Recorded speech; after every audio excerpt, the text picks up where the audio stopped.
Hello students, welcome to Sentence online classes. Students, we are working from home. Student last class में हमने दो question cover up किए थे जो दोनों fill in the blanks based थे।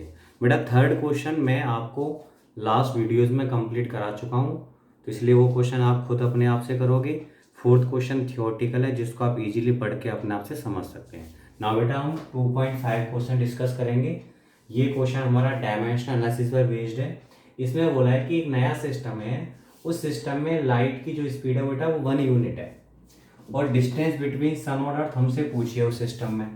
The time taken by light to reach the earth बेटा वो दे रखा है 8 मिनट 20 सेकेंड। तो दिख रहा है हमें कि इस नए सिस्टम में भी टाइम को बेटा किस में ले रखा है, इसने सेकंड में ले रखा है।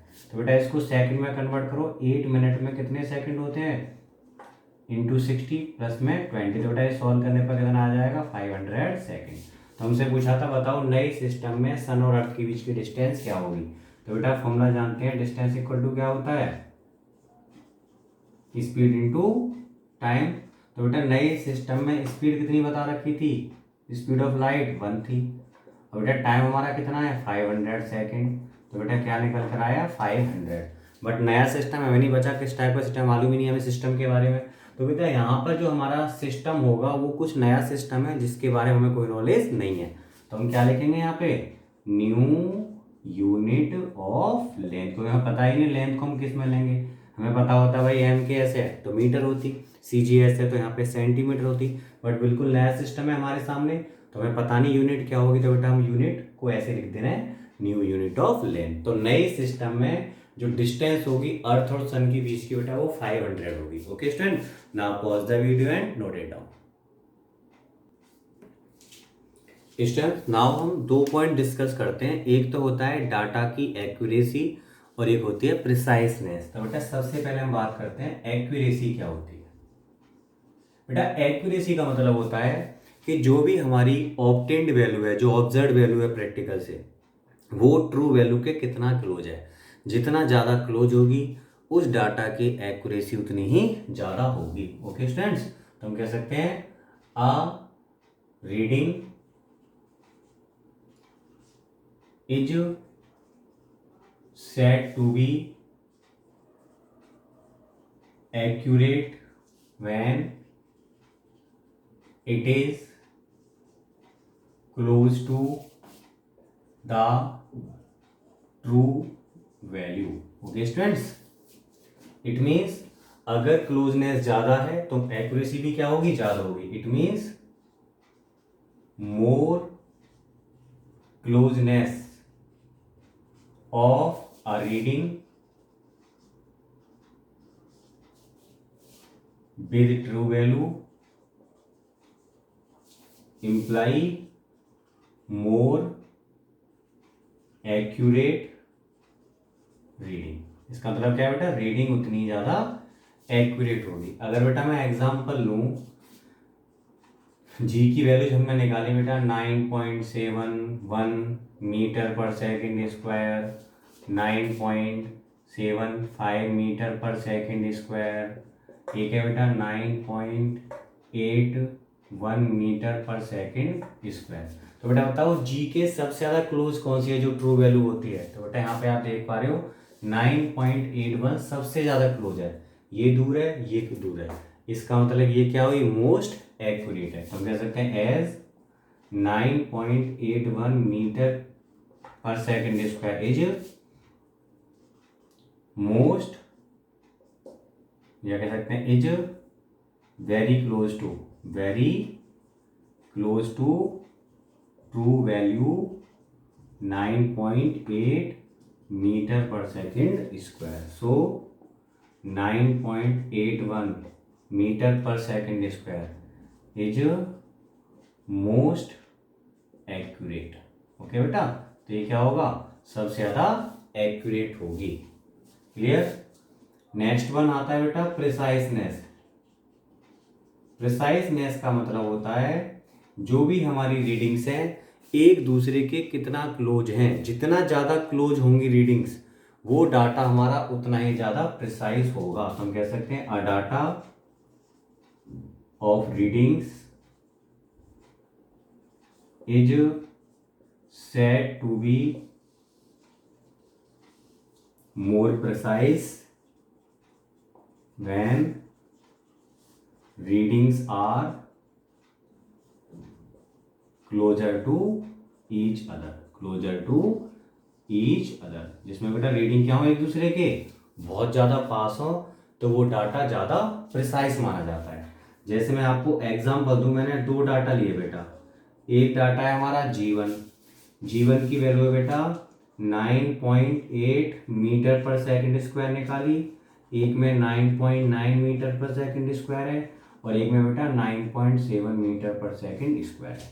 हमारा दूसरा डाटा था G2 इक्वल टू, वो मैंने मान लिया 9.85 मीटर पर सेकंड स्क्वायर है, 9.86 मीटर पर सेकंड स्क्वायर है, 9.84 मीटर पर सेकंड स्क्वायर। बेटा आप देख पा रहे हो इन डाटा में फिर भी गैप है, कितना कितना गैप है 0.1 0.1 0.1, बट बेटा यहाँ पे 0.01 का ही गैप है, इट मीन्स यहाँ पे क्लोजनेस आपस में ज़्यादा है, तो G2 क्या होगा ज़्यादा प्रिसाइज होगा। Here G2 is more precise data.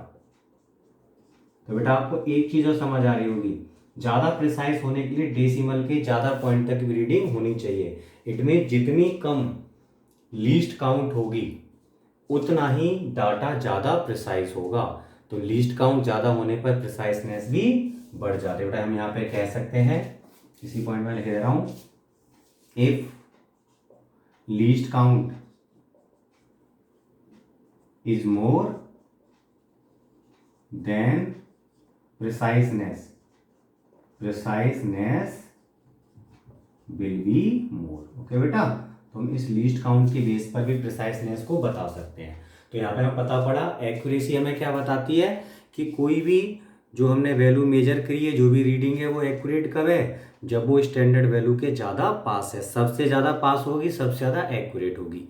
प्रिसाइसनेस का मतलब होता था बेटा जो भी हमने रीडिंग्स ली हैं वो एक दूसरे के कितना क्लोज है, जितना एक दूसरे के पास पास होंगी उतना ही ज़्यादा डाटा हमारा बेटा यहाँ पर प्रिसाइज होगा।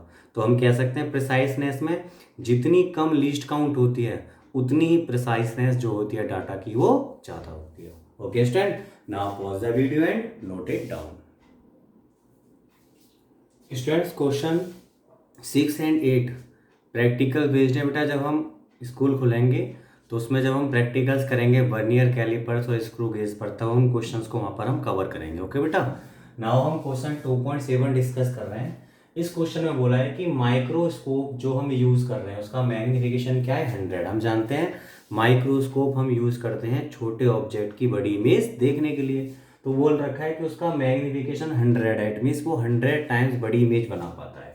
और इसने बोला है average width of here in view of microscope, it means microscope से मेजर करने पर जो एवरेज विड्थ आ रही है, एवरेज का मतलब क्या है, जितनी भी विड्थ ली है सबको ऐड कर कर जितने हमारे ऑब्जर्वेशन है उसे डिवाइड किया है। तो बेटा कितने ऑब्जर्वेशन किए थे इसके 20 ऑब्जर्वेशन करने के बाद हमें पता पड़ा कि हेयर की जो एवरेज विड्थ है माइक्रोस्कोप के बेस पर 3.5 mm है।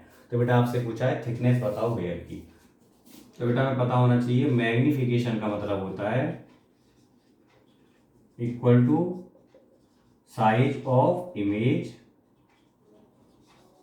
Upon size of object. बेटा यहाँ पे साइज से मतलब क्या होगा हमारा जो थिकनेस है, ठीक है, विड्थ जो है। तो बेटा मैग्निफिकेशन 100 है, साइज ऑफ इमेज का मतलब है कि width of image, okay, upon width of object. यहाँ बेटा हम ऑब्जेक्ट का मतलब क्या है हमारा एक्चुअल हेयर से मतलब है।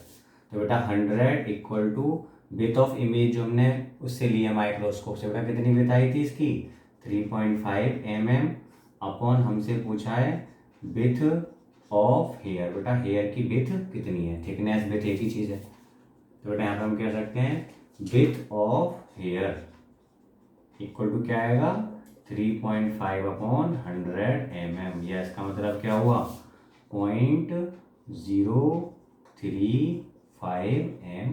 तो बेटा ये हमारा आंसर होगा। Okay student, now pause the video and note it down. Student now हम क्वेश्चन 2.9 डिस्कस करते हैं। इस क्वेश्चन में बताया था एक बेटा हाउस का फोटो था। आप जानते हैं प्रोजेक्टर का काम होता है बड़ी इमेज दिखाना। तो हाउस का फोटो था, इस हाउस का एरिया बता रखा था बेटा इस फोटो का जो है 1.75 सेंटीमीटर स्क्वायर, और इसकी जो साइड थी, हो सकता है स्क्वायर शेप में हो, तो इसकी साइड बेटा 35 mm थी।